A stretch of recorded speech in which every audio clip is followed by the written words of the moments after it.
आपण एका अशा शहरात आहोत जिथे संस्कृती आणि ज्ञान यांचा वास होता, पण आज इथे केवळ बारूद आणि रक्त यांचा वास दरवळतोय। पुणे महाराष्ट्राचं स्पंदन, पण गेल्या काही दिवसात या स्पंदनावर मृत्यूचं सावट आलंय। पुणे शहर विद्येचं माहेरघर, संस्कृतीचा वारसा म्हणून ओळखलं जातं, पण आज या पुणे शहराची ओळख गुन्हेगारीचं केंद्र म्हणून तर होत नाहीये ना। गेल्या काही दिवसातील घटनांनी हा प्रश्न प्रत्येक पुणेकरांच्या मनात उभा केलाय।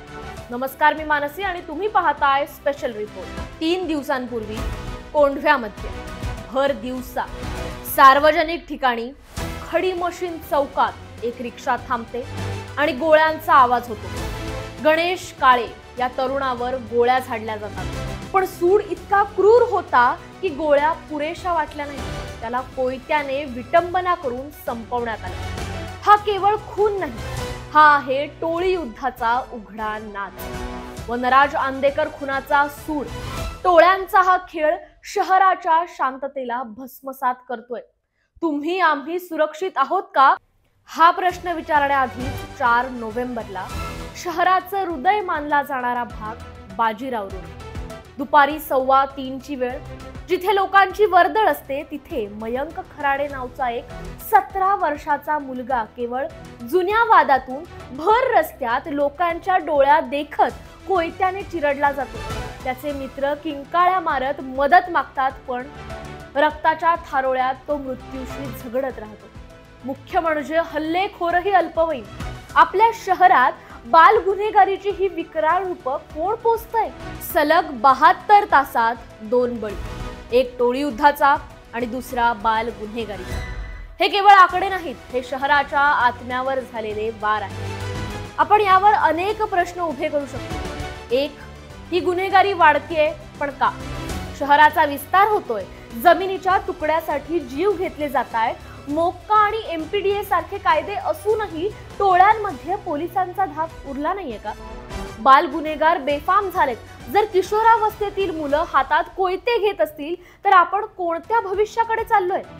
आता प्रशासन कधी जागा होणार? आम्ही नागरिक म्हणून टॅक्स भरतो, पण आम्हाला सुरक्षिततेची हमी का मिळत नाही? खून झाल्यावर आरोपी पकडणं हे पोलिसांचं कर्तव्य आहेच, पण खून होऊ न देणं हे प्रशासनाचं दायित्व आहे। आम्हाला कठोर कारवाई नाही तर टोळ्यांचा नायनाट हवाय। आता नुसत्या गस्त घालून उपयोग नाही, या गुन्हेगारीच्या मुळावर घाव घालायची हीच वेळ आहे। सामान्य नागरिकांनी भीतीतच जगायचं का? आज सामान्य नागरिक घराबाहेर पडायला घाबरतायत। वर्दळीच्या रस्त्यांवर जर रक्ताचे सडे पडत असतील तर सुरक्षिततेची हमी कोण देणार? प्रशासनाने नागरिकांच्या मनात विश्वास निर्माण करणं गरजेचं आहे। फक्त गुन्हे झाल्यानंतर नव्हे, तर गुन्हे होण्यापूर्वीच प्रतिबंधात्मक कारवाई कठोरपणे राबवावी लागेल। आपलं शहर सुरक्षित आहे हा विश्वास पुन्हा कधी निर्माण होणार? पुणे हे केवळ दगडाचं शहर नाही, ते इथल्या लोकांच्या आत्मविश्वासाचं प्रतीक आहे। आज या आत्मविश्वासालाच तडा गेलाय। पुणेकर शांतता आणि सुरक्षितता मागतायत। टोळी युद्धातून होणारे खून असोत किंवा अल्पवयीन गुन्हेगारीतून झालेले वार, या गुन्हेगारीवर कठोर प्रहार करण्याची हीच योग्य वेळ आहे। नाहीतर उद्या गुन्हेगारीचं माहेरघर हा शिक्का पुण्याच्या माथी लागेल एवढं मात्र नाही।